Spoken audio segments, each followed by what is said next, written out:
ये देश जाना जाता है अपने साफ पानी और सुनहरे रेत समंदर की वजह से। यहाँ की संस्कृति सबसे पुरानी और मॉडर्न मानी जाती है। किसी को कोई फर्क नहीं पड़ता कि किसी ने कपड़े पहने हैं या नहीं। यहाँ ऐसे की भरमार है। यहाँ बिना कपड़ों के घंटों धूप सेकना मानो यहाँ की परंपरा बन चुका हो। इस देश की एक एक इमारत इतिहास के पन्नों में अपनी अलग ही कहानी बयां करती है। इस देश के सिकंदर महान जैसे राजाओं ने दुनिया भर में शासन किया। हर साल यहाँ करोड़ों टूरिस्ट घूमने आते हैं। यहाँ का इतिहास, साफ मौसम, लजीज खाना और एक ऐसी चीज जो युवाओं को सबसे ज्यादा आकर्षित करती है, और वो है यहाँ की मौज मस्ती से भरी नाइट लाइफ। दोस्तों, जिस देश के बारे में हम इतना कुछ बात कर रहे हैं उस देश का नाम है ग्रीस। तो दोस्तों, अभी तक आपने हमारी इस YouTube चैनल को सब्सक्राइब नहीं किया है तो प्लीज कर लीजिए, ताकि ऐसे ही अमेजिंग फैक्ट्स वाली वीडियो सबसे पहले आपको मिले। चलिए वीडियो शुरू करते हैं। दोस्तों, ये देश मौजूद है मेडिटेरियन सी के किनारे पर। इसे आइलैंड देश भी कहा जाता है क्योंकि यह 6000 आइलैंड और आइलैंड से मिलकर बना है। इन 6000 आइलैंड में से गिने चुने आइलैंड ही है जहाँ पर इंसान रहते हैं। क्रेट आइलैंड, रोडस आइलैंड और तो और सेटोरिनी आइलैंड पर सबसे ज्यादा आबादी देखने को मिलती है। इस देश में चाहे कोई कहीं भी चला जाए, लेकिन वो समंदर से 85 मील यानी 136 किलोमीटर से ज्यादा दूर नहीं जा सकता। अगर हम ग्रीस का मैप देखें तो इसके उत्तर पश्चिम में अल्बानिया है, सिर्फ उत्तर की दिशा में मैसेडोनिया है, उत्तर पूर्व की दिशा में बुल्गारिया है और पूर्व की तरफ टर्की देश मौजूद है।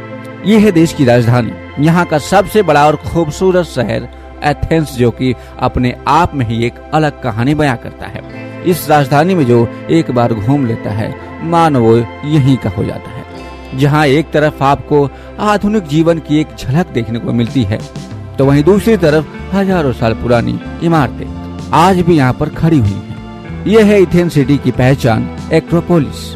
दरअसल ये एक पहाड़ी है, लेकिन ये कोई मामूली पहाड़ी नहीं है। ये हजारों साल से यहाँ पर मौजूद है, जिस पर सदियों पुरानी और प्रसिद्ध इमारत बनी हुई है। उन्हीं में से एक है पार्थेनोन।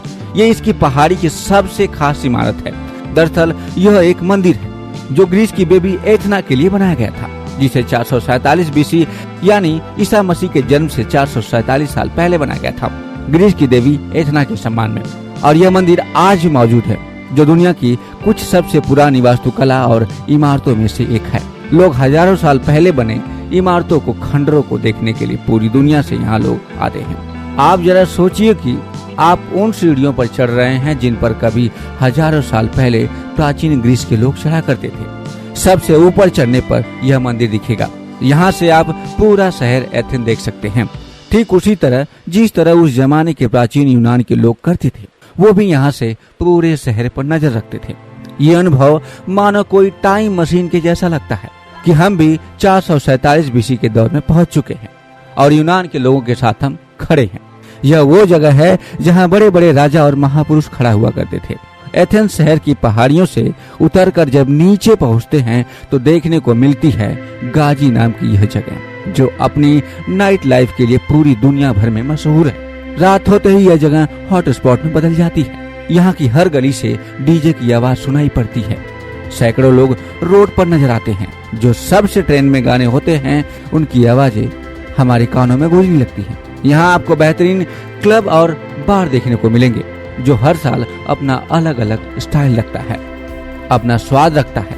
जिन्हें नाचना पसंद है वो ड्रिंक्स के साथ यहाँ थकने के बाद भी डांस करना बंद नहीं करते। जिन्हें शांति से ये माहौल देखना पसंद है उन्हें यहाँ कोई भी डिस्टर्ब नहीं करता। यहाँ ग्रीस की लोकल महिलाएं भी होती हैं, साथ में विदेशी टूरिस्ट भी बड़ी संख्या में होते हैं।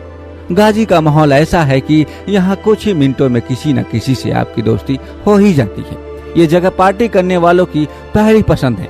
एथेंस में मौजूद प्लाका नाम की एक जगह है, जो राजधानी की सबसे रंगीन और दिलचस्प जगहों में से एक है।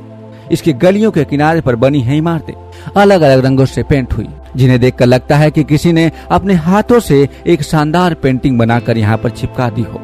यहाँ की पतली पतली गलियों में कई कैफे, स्टोर, रेस्टोरेंट देखने को मिलते हैं। यहाँ हाथ से बनी ग्रीस की पारंपरिक चीजें बिकती हैं। ग्रीस का स्वादिष्ट खाना खाने को मिलता है। यहाँ एक म्यूजियम है, एक गार्डन है और कहीं कहीं ये गलियाँ ऊंचाई से नीचे की तरफ बढ़ती हैं, जो किसी झूले का अनुभव देती हैं। अचानक से ये गलियां कब चौड़ी सड़क में बदल जाती हैं, इसका पता ही नहीं चलता।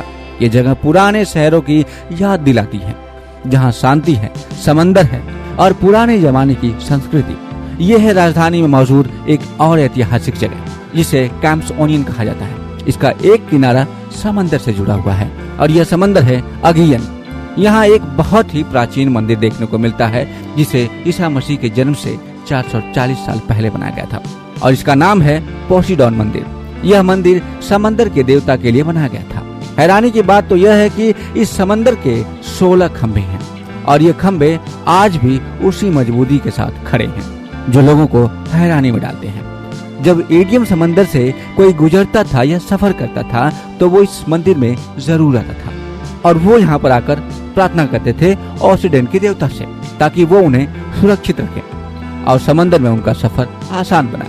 उस जमाने में यह एक प्रमुख मंदिर था, क्योंकि यह पहाड़ी पर बना है। यहाँ से सूरज को डूबते हुए देखना बहुत ही मजेदार होता है। बहुत से टूरिस्ट इस मंदिर को देखने आते हैं और सोच में पड़ जाते हैं कि हजारों साल पहले बने इस मंदिर के 16 खंभे आज भी कैसे खड़े हैं। मंदिर को गौरिक आर्किटेक्ट के डिजाइन में बनवाया गया है। उस जमाने में जब यहाँ पर खुदाई की गई थी तो यहाँ से कुछ मूर्तियों और उस जमाने के कपड़े भी मिले थे। प्राचीन समय से ग्रीस को भारत के लोग यूनान बुलाते थे और ग्रीस में रहने वालों को यूनानी। ये खूबसूरत देश फैला हुआ है 1,31,957 स्क्वायर किलोमीटर के एरिया में, जो ना तो बहुत ज्यादा बड़ा है और ना ही बहुत ज्यादा छोटा क्षेत्रफल के लिहाज से। ग्रीस दुनिया का 97वां बड़ा देश है, जिसकी आबादी लगभग 1,04,00,000 है। इसमें आमतौर पर जो यूरोप के बाकी देशों में देखने को मिलता है, महिलाओं की संख्या पुरुषों से ज्यादा होना, ऐसा ही यहाँ पर भी मिलता है। यहाँ हर महिलाओं के लिए सिर्फ 94 पुरुष ही हैं। यहाँ की आबादी लगभग 95% लोग ईसाई धर्म को मानते हैं और 3% यहाँ के लोग नास्तिक और अलग अलग धर्म को मानने वाले लोग, जबकि 2% में इस्लाम को मानने वाले हैं, जो यहाँ की माइनॉरिटी कम्युनिटी से आते हैं और दुनिया इसे ग्रीस के नाम से जानती है। लेकिन इसका पुराना ऑफिशियल नाम है हेलेनिक डेमोक्रेशिया। हम सभी ने किताबों में जरूर पढ़ा है कि इस शब्द की उत्पत्ति ग्रीस भाषा से हुई थी। दरअसल इंग्लिश, जिसे आज दुनिया भर में बोला जाता है, जो कि एक ग्लोबल लैंग्वेज है, उसके सैकड़ों शब्द इतनी भाषा से आए हैं। उस कुल शब्द का मतलब होता है टाइम पास करने की जगह। यहाँ की करेंसी यूरो, जो कि इंडिया के 91 रुपए के बराबर है। आपको जानकर हैरानी होगी कि 2002 से पहले यहाँ यूरो नहीं बल्कि ड्रैकमा नाम की करेंसी चलती थी, जिसकी कीमत बहुत कम थी।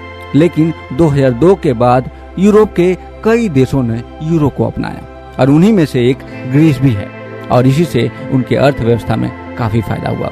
तो दोस्तों, क्या आप कभी ग्रीस गए हैं या जाने वाले हैं? आप अपने कमेंट्स में हमें जरूर बताइएगा। आपने इस वीडियो को अंत तक देखा, इसके लिए बहुत बहुत धन्यवाद।